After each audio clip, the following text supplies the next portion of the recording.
Hi everyone! In today's video, we are going to be sharing what not to say to someone living with schizophrenia. Hi and welcome back to the Living Well with Schizophrenia channel. My name is Lauren and I make videos about what it's like to live with schizoaffective disorder or schizophrenia. And in today's video, I'm going to be bringing on my partner Rob. And he's going to be saying to me things that you should never say to someone who's living with schizophrenia.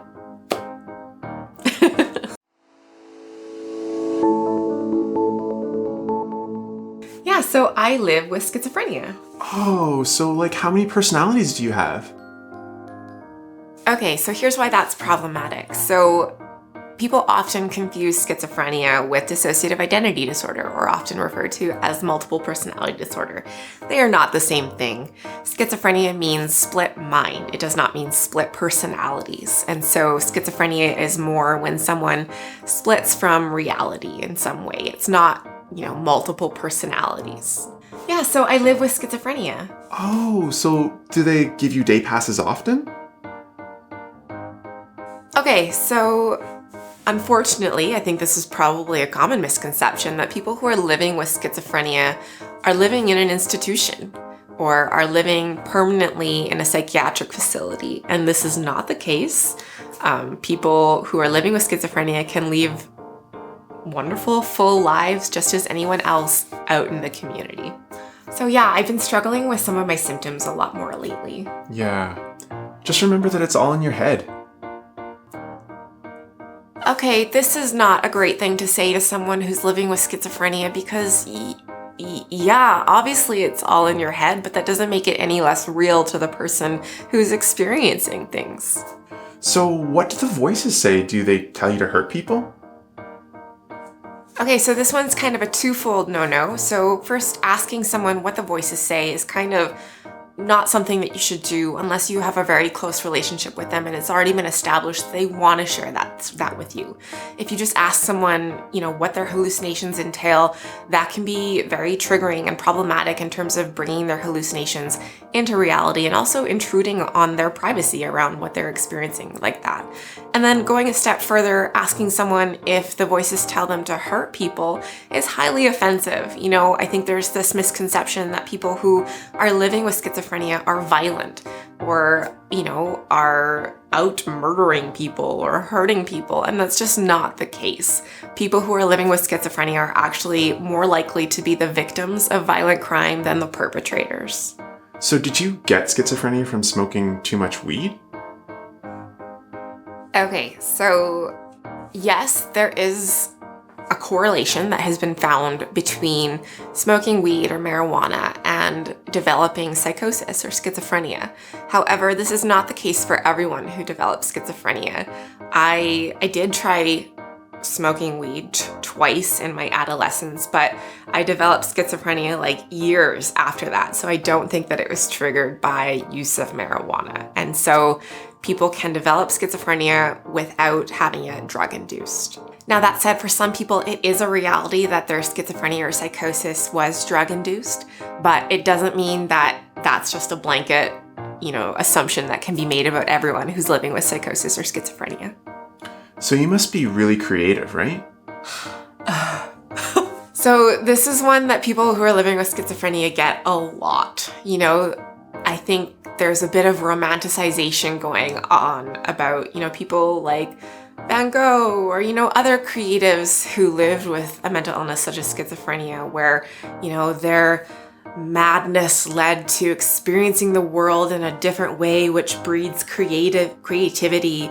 And maybe that's the truth for some people, but I think most people who are living with schizophrenia are kind of just like anyone else. Some are creative, some are very much not. I am not super creative. I do enjoy dabbling in, endeavors of creativity, but I wouldn't define myself as creative. And so making the assumption that just because I live with schizophrenia makes me a creative person is not accurate. Do you think that you'll ever be able to live a normal life? So this assumption that because I'm living with schizophrenia, I don't lead a normal life or I will never be able to lead a normal life is highly offensive. I myself live with schizophrenia and I think that I mean, what is normal, but I think that I lead a full and meaningful life. And so to make that assumption that I can't do that or that I will never do that is not very nice. I'm having a really hard time being around people right now. I just feel really, uncomfortable being around other people right now. Why are you acting so crazy? So, this is problematic for two reasons. The first one being that it's kind of gaslighting the person who you're saying, why are you being so crazy to, in terms of making them believe that they are crazy or deluded when they might just be dealing with a symptom and, either trying to communicate it to you or just trying to manage their symptoms. And then also using the vernacular of calling them crazy is problematic in terms of being a very stigmatized word to be throwing at someone. The weather's so schizophrenic today. It's either insanely cold or it's crazy hot. Okay, many things wrong with this again. So the first one being using an illness to describe something that is not the illness. So calling the weather schizophrenic is not okay. And then also, the use of words such as insane or crazy are highly stigmatizing and, just don't lend itself well to supporting someone who is living with a mental illness such as schizophrenia. You're essentially making the comparison here that people who are living with schizophrenia are insane or crazy, which are words that are, highly insulting. I'm having trouble taking my medication again. I'm spiraling into thinking that the medications are poison and that my doctors are, conspiring against me, making me take them and whatnot. Well, that's the stupidest thing I've ever heard. That was hurtful. Saying something that the other person is experiencing and is very real to them and that they're struggling with. Saying that that's the stupidest thing you've ever heard is not only diminishing the struggle that they're experiencing, but also kind of insulting the person while you're at it. I'm really struggling right now. Have you tried taking a bubble bath? Or maybe getting some exercise or eating some fruit? So this is something that kind of irritates me about current conversations around mental health, and more specifically, kind of the toxicity around current understandings of what self-care means. I think that there's this, idea that self-care involves bubble baths or treating yourself to some chocolate or a glass of wine. It's not really helpful to put that onto someone who might be struggling quite severely with their mental illness.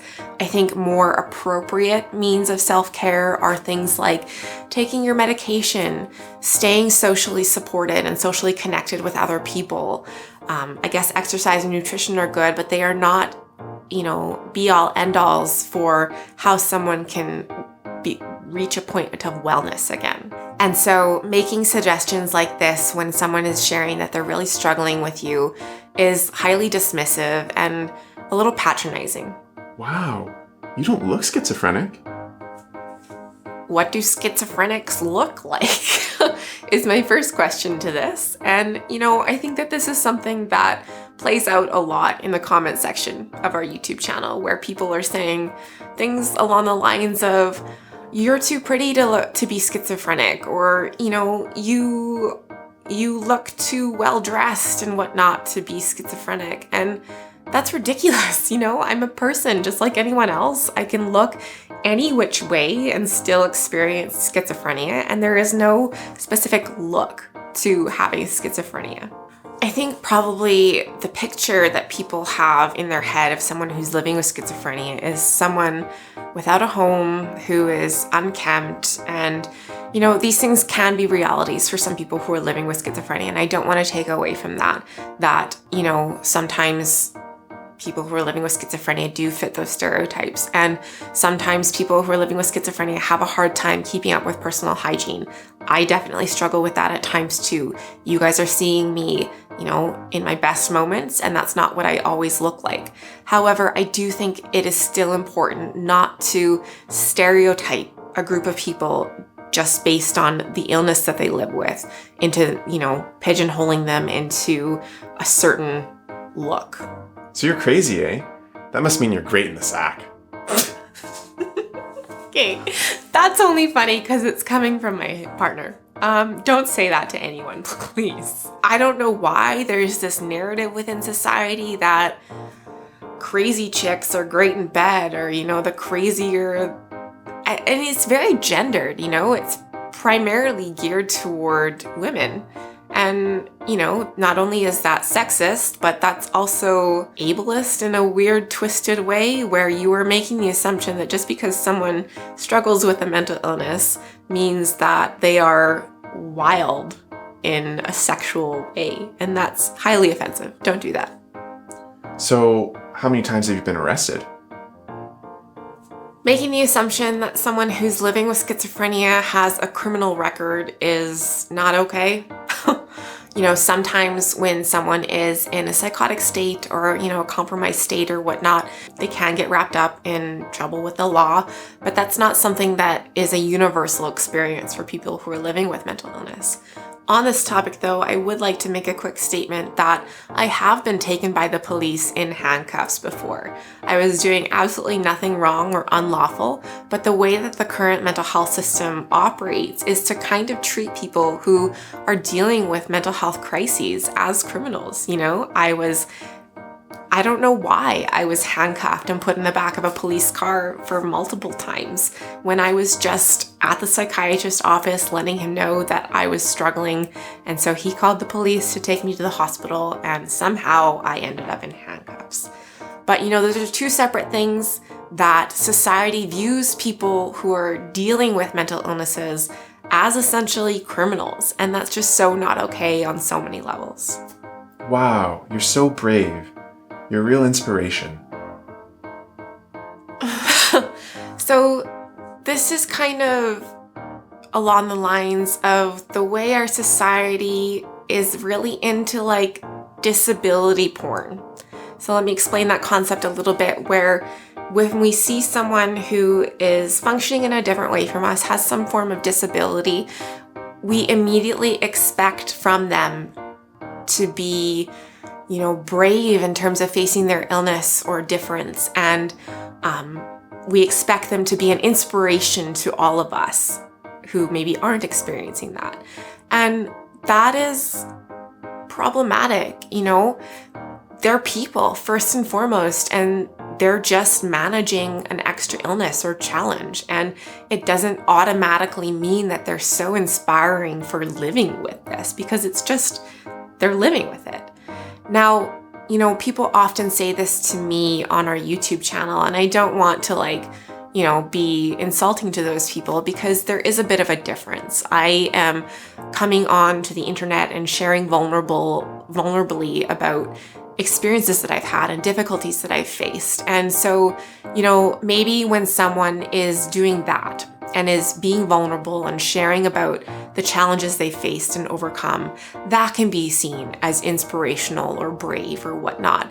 But when you just, blanket statements say that they are an inspiration just for the simple fact that they are living with an illness, is a little bit offensive and a little bit patronizing too.